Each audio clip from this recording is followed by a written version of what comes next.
நான் முதல்வன் திட்டத்தின் கீழ் உயர்கல்வி வழிகாட்டி தொடர்பான பாடங்கள் எடுக்கும் அனைத்து ஆசிரியர்களுக்கும் மாணவர்களுக்கும் வணக்கம். இன்னைக்கு நாம Indian Institute of Management Kozhikode IIMK என்ற நுழைவுத் தேர்வுக்கு எவ்வாறு விண்ணப்ப படிவத்தை பூர்த்தி செய்யறதுன்னு பார்க்கலாம். முதலாவதாக கூகுளில் IIM கோழிக்கோடு BMS அட்மிஷன் 2026 என்று டைப் செய்து கொள்ளவும். பிறகு BMS அட்மிஷன் என்ற அதிகாரப்பூர்வ இணையதள பக்கத்தை கிளிக் செய்யவும். பிறகு eligibility entrance exam, short listing for personal interview final selection, reservation policy பற்றிய முழு தகவல்களை படித்துவிட்டு அட்மிஷன் என்ற இடத்தில் அப்ளை ஆன்லைன் என்ற பட்டனை கிளிக் செய்ய வேண்டும். அடுத்தபடியாக ரெஜிஸ்ட்ரேஷன், நேம் ஆஃப் கேண்டிடேட் என்ற இடத்தில் மாணவரின் பெயரை 10ஆம் வகுப்பு சான்றிதழில் உள்ளவாறு குறிப்பிட வேண்டும். டேட் ஆஃப் பர்த் என்ற இடத்தில் மாணவரின் பிறந்த தேதியை 10ஆம் வகுப்பு சான்றிதழில் உள்ளவாறு குறிப்பிட வேண்டும்.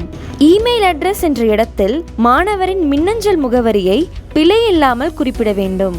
கன்ஃபார்ம் இமெயில் அட்ரஸ் என்ற இடத்தில் மாணவரின் மின்னஞ்சல் முகவரியை மீண்டும் ஒரு முறை குறிப்பிட வேண்டும்.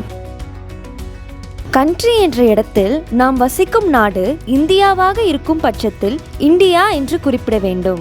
மொபைல் நம்பர் என்ற இடத்தில் நாம் தற்போது பயன்பாட்டில் வைத்திருக்கக்கூடிய தொலைபேசி எண்ணை குறிப்பிட வேண்டும். கன்ஃபார்ம் மொபைல் நம்பர் என்ற இடத்தில் மீண்டும் ஒரு முறை நமது தொலைபேசி எண்ணை குறிப்பிட வேண்டும்.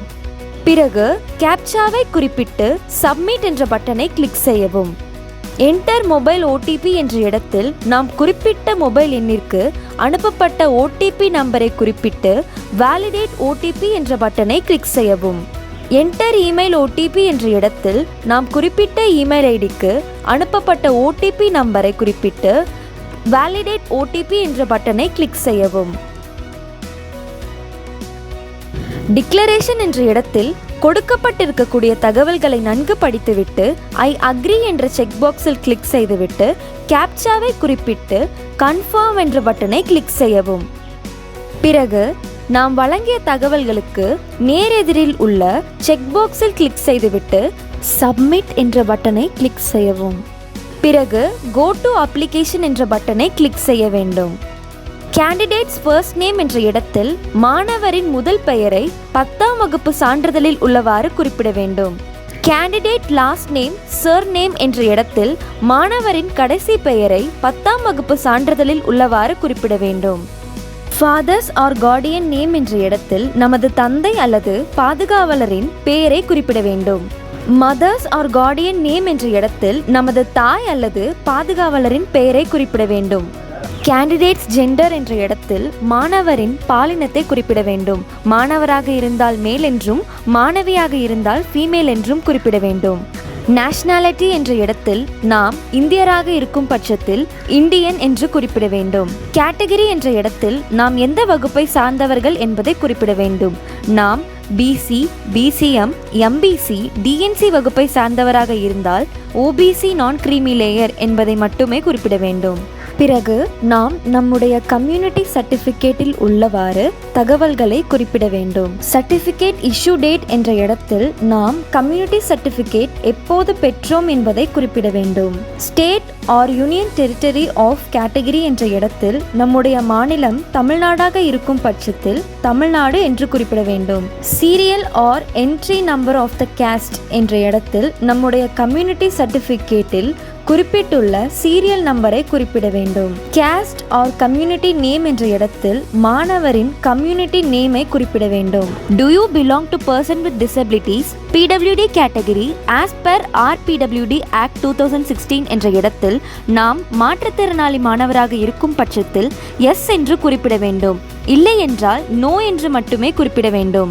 நாம் மாற்றுத்திறனாளி மாணவராக இருக்கும் பட்சத்தில் இஸ் த டிசபிலிட்டி மெஷரபிள் என்ற இடத்தில் எஸ் என்று குறிப்பிட வேண்டும். பெர்சன்டேஜ் ஆஃப் டிசபிலிட்டி என்ற இடத்தில் மாணவரின் மாற்றுத்திறனின் சதவீதத்தை குறிப்பிட வேண்டும். PWD UDID நம்பர் என்ற இடத்தில் மாணவரின் PWD UDID கார்டில் உள்ள எண்ணை குறிப்பிட வேண்டும். PWD கேட்டகரி என்ற இடத்தில் PWD சர்டிஃபிகேட்டில் குறிப்பிட்டுள்ள மாற்றுத்திறனின் வகையை குறிப்பிட வேண்டும். Do you require wheelchair support at test center என்ற இடத்தில் தேர்வு மையத்தில் உங்களுக்கு வீல்சேர் உதவி தேவை என்றால் எஸ் என்றும் இல்லை என்றால் நோ என்றும் குறிப்பிட வேண்டும். Would you be using a scribe for the test என்ற இடத்தில் மாணவருக்கு தேர்வு எழுத உதவும் நபர் தேவைப்படுகிறது என்றால் எஸ் என்றும் இல்லை என்றால் நோ என்றும் குறிப்பிட வேண்டும். அட்ரஸ் லைன் 1, 2, 3 என்ற இடத்தில் மாணவரின் வீட்டு முகவரியை குறிப்பிட வேண்டும். கண்ட்ரி என்ற இடத்தில் நாம் இந்தியராக இருக்கும் பட்சத்தில் இந்தியா என்று குறிப்பிட வேண்டும். State or union territory of category என்ற இடத்தில் நாம் நம்முடைய மாநிலம் தமிழ்நாடாக இருக்கும் பட்சத்தில் தமிழ்நாடு என்று குறிப்பிட வேண்டும். டிஸ்ட்ரிக்ட் என்ற இடத்தில் நாம் வசிக்கும் மாவட்டத்தின் பெயரை குறிப்பிட வேண்டும். டவுன் ஆர் சிட்டி என்ற இடத்தில் நாம் வசிக்கும் மாவட்டத்தின் பெயரை குறிப்பிட வேண்டும். பின்கோட் என்ற பகுதியில் நம்முடைய முகவரிக்கு உரிய அஞ்சல் குறியீட்டு எண்ணை பதிவு செய்ய வேண்டும். ஆல்டர்னேட் இமெயில் அட்ரஸ் என்ற இடத்தில் மாணவரின் முதன்மை இமெயில் ஐடிக்கு மாற்றாக இன்னொரு செல்லுபடியாகும் இமெயில் ஐடியை பதிவு செய்ய வேண்டும். அடுத்தபடியாக பெர்மனன்ட் அட்ரஸ். இங்கு நாம் தற்போது வசிக்கக்கூடிய முகவரியும் நமது நிரந்தர முகவரியும் ஒன்றாக இருக்கும் பட்சத்தில் is permanent address same as correspondence address என்ற இடத்தில் எஸ் என்ற ஆப்ஷனை கிளிக் செய்ய வேண்டும்.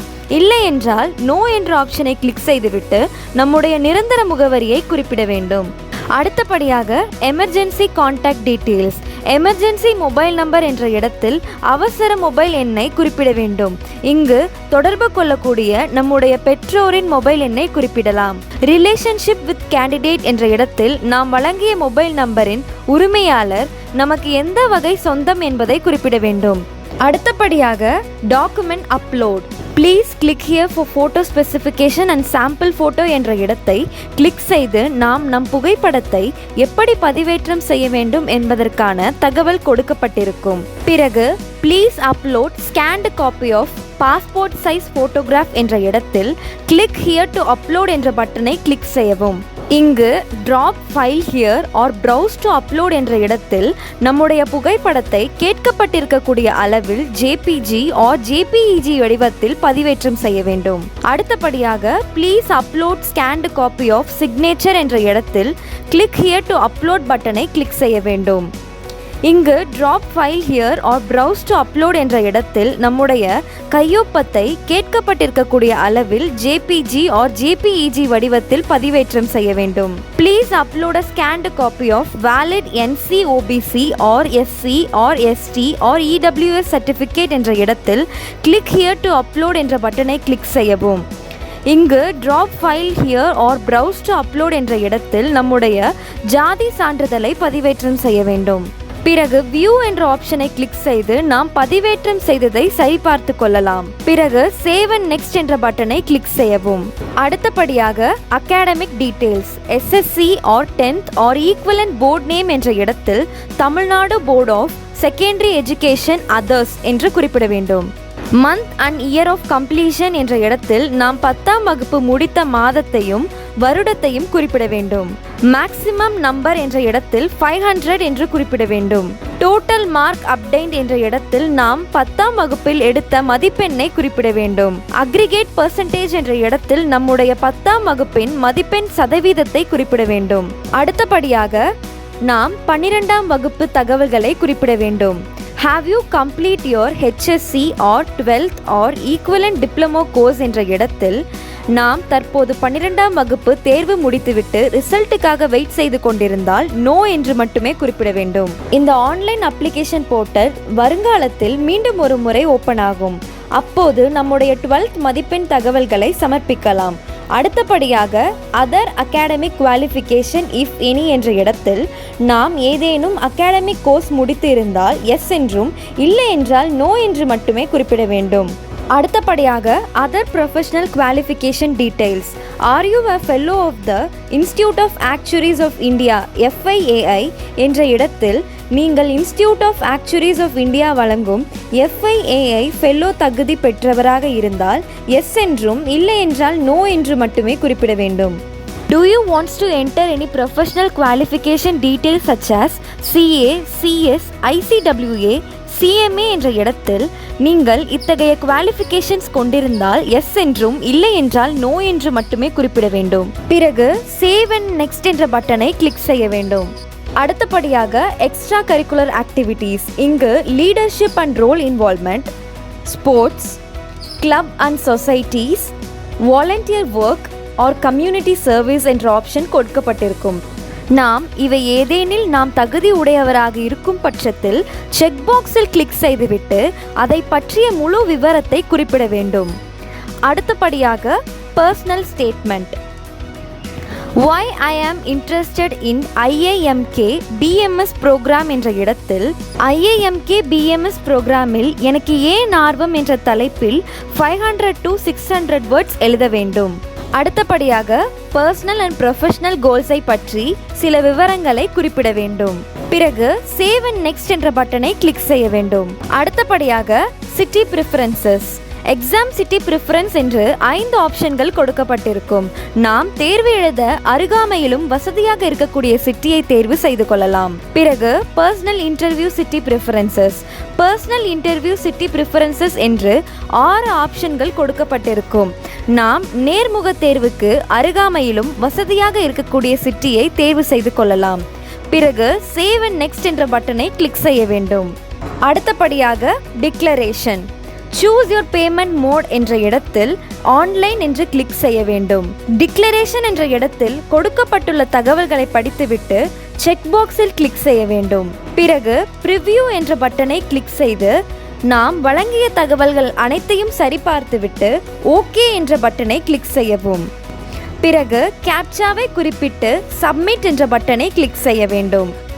பேமெண்ட் ஆப்ஷன் என்ற பக்கத்தில் இங்கு நாம் வசதிக்கு ஏற்றவாறு உள்ள பேமெண்ட் ஆப்ஷனை கிளிக் செய்து நாம் கட்டணத்தை செலுத்தலாம். IIMK நுழைவுத் தேர்வு எழுதும் மாணவர்கள் அனைவருக்கும் பள்ளி கல்வித்துறையின் மனமார்ந்த வாழ்த்துக்கள்.